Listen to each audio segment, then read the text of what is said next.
Good day, ladies and gentlemen, boys and girls. Welcome to the Brandon Show. So today we're going to be looking at the Maji-Maji uprising, and I have extracted this information from this past exam paper, and we are going to dig deep and answer all the questions that are likely to come on the Zimsec day. Okay, so let's look at the Maji-Maji uprising. So we have a question about the Maji-Maji uprising on 2021 and in 2023. Hopefully maybe in 2025 we are also going to have the same question. Okay, so the first cause of the Maji-Maji uprising. So the Maji-Maji uprising, it was a revolt which happened in Tanganyika. The Tanganyikans, or people in Tanganyika, were revolting against the German East Africa Company. Why were they revolting? This is what we are first going to look at. Okay, so they were revolting because of forced labor. So the German East Africa Company wanted to make maximum profit through forced labor. Okay, this company wanted to supply products like cotton back home. So the Africans now were forced to work for long hours and received low wages. Thus, this led to the revolt in Tanganyika, or this led to the Maji-Maji uprising. Okay, so another cause of the Maji-Maji uprising, it was forced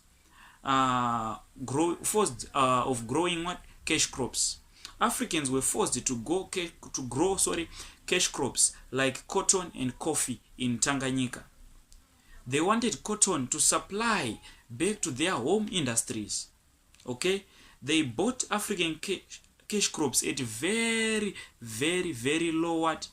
low prices, and then sold these sold cotton later at higher prices, so as to maintain to get more profits. This led to starvation of Tanganyikans, which made them to revolt against the German East African Company. Okay, so another thing was taxation. So taxation also led to the Maji-Maji uprising, or people to revolt against the German East African Company, because Africans were forced to pay taxes. German East African Company demanded taxes for two reasons. So the first reason is that they wanted to establish or they wanted to construct roads, rails, and bridges. And another thing why they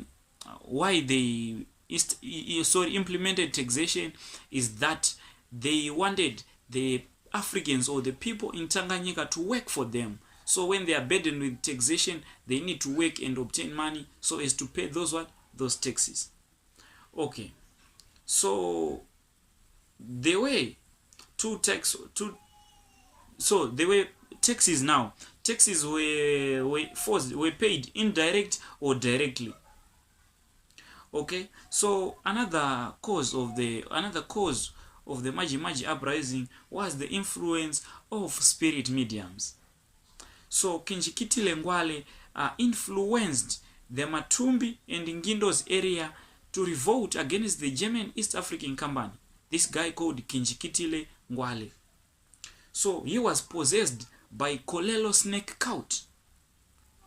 Okay, so, and he was also known for the acts or the doings of witchcraft. The German government banned shrines. This did not go well now with the Kinjikitile Ngwale and the other Africans.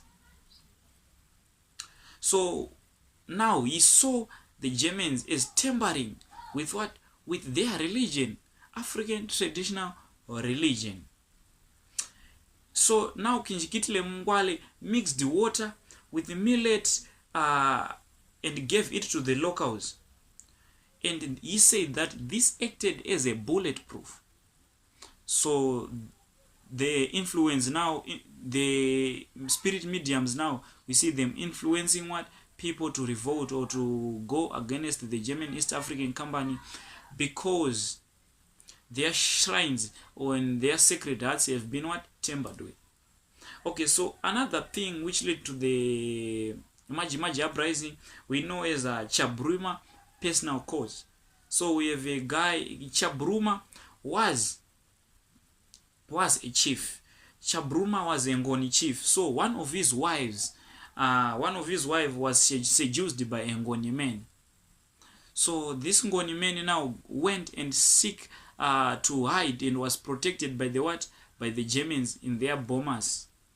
So now Chabruma went to the Germans and asked them to what? To give up or to hand out the what? The men. But they refused. So now Chabruma went back and came back with the Ngoni people for him to get revenge. Thus, this led to the Maji-Maji uprising, Chabruma personal cause. Okay, so another thing is we also have the burning of sacred hearts. So I've talked about this before, but we are also going to look at it. Okay, so Germans, encouraged by Christian missionaries, they burned sacred hearts and shrines.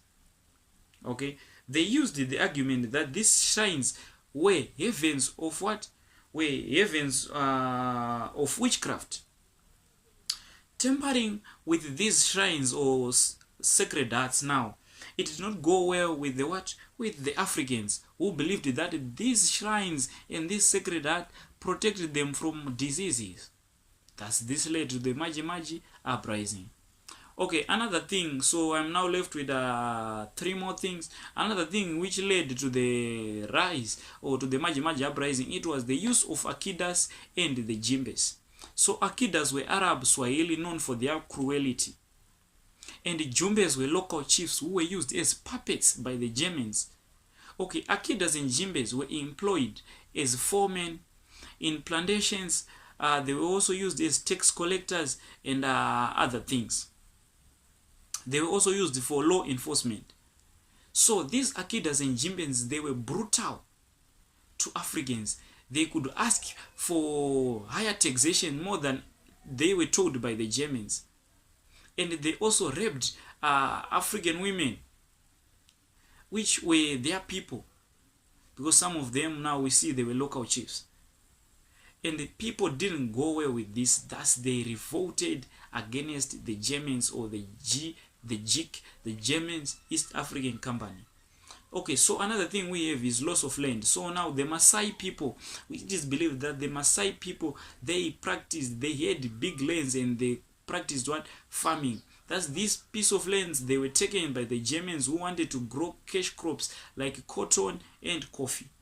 And these people were now forced into arid regions now. Thus, it forced these Tanganyikans or people in Tanganyika to revolt. Okay. So another thing which led to the Maji-Maji uprising, it was the loss of power and status of the king. So the king lost power, status, and independence. This led to the Maji-Maji uprising. The king lost the power to distribute land, lost the power in order to raid other states. Okay, power also lost was the power to allocate land and settle disputes. So now the king couldn't settle disputes. Thus, now people had to plan a way in order to revolt against the German East African Company. Okay, so lastly, we have the revenge of the Boma massacre. So the Boma massacre, the Germans invited the Ngoni chiefs, the headmen, and elders at their Boma. Germans started beating the Ngoni and harassing them. So now the Ngoni chiefs and the elders were now being harassed and treated brutally.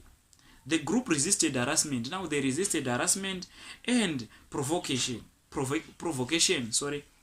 This resulted in the German East African Company. They started now opening fire, killing over 400 Ngoni men. Thus, the Ngoni uprising was influenced by their need to revenge. Now the people wanted to revenge the death of their headmen, king, and elders. Okay, so we have now after the Maji-Maji uprising, the Tanganyika people in Tanganyika, original blacks, they were defeated. So you can divide this into 2 sections, why they were defeated. So they were defeated because of some self-inflicted reasons. Africans used inferior weapons such as assegais. For example, Matumbi had old muzzle guns. So Matumbi was part of the ethnic group which used muzzle guns, and some of them used assegais. Weak of inferior weapons led to their defeat now. Okay, so African lacked unity. This led to their defeat as well. They did not unite to exert pressure on the Europeans at the same time. Hence they were what? Hence they were defeated. Okay, and we also see that some of Africans assisted the whites. So there was no unity, and this led to their what? To their defeat. Okay, so the Maji-Maji waters proved ineffective as it did not what? It did not prove to be bulletproof. Now this also led to their defeat. These Maji-Maji waters, now if there was a direct confrontation with the white man's bullet, they were going to die. The Maji-Maji waters, which was mixed by millet and water by Kinjikitile Ngwale, they did not work. This led to their what? Their defeat. Okay, so we have the defeat caused by the Germans. So the Germans destroyed crops, fields, and we also see they destroyed what? Granaries. This method is known as the scorched earth policy. This was to starve the Africans. Starving the Africans means that they were going to surrender now, and they were going to give up. Okay, so another thing which led to the defeat of the Africans or the people in Tanganyika, we see that is the death of religious leaders and depopulation. Okay, so traditional leaders were jailed and executed. Some of them were executed by the Germans. Germans killed hundreds of men and women and also children in Tanganyika. It is said that 75,000 people were killed in Tanganyika. Thus, this led to depopulation, and this led to the people in Tanganyika to surrender. Okay, another thing on the death of leaders, we also see that Kinjikitile Ngwale was captured and killed. Thus, this resulted in the end of the Maji-Maji uprising. Okay, so to put the final nail on the coffin, we have the shift in religious belief. Africans no longer believed in their religion. Now these Maji-Maji waters proved not to work. Thus this led to them, let's give up. We believed in the Maji-Maji waters, so they didn't work. Okay, so we have the benefits of the Maji-Maji uprising now. People were given a choice. After they revolted now, they were given a choice by the new governor whether they wanted to work for the whites or they did not want. Okay, so people were no longer forced to grow what? Cash crops. Now they were no longer forced. They could grow whenever they wanted. That this was the benefit of the Maji-Maji uprising. Okay, lastly, extra taxes were scrapped by the governor. So now we see taxes, some of the taxes which were now being what? Scrapped by the governor. So this is all on the Maji-Maji uprising. Every information in 13 minutes. Thank you guys. Don't forget to tune in on this channel on the Brand New Show. You're welcome.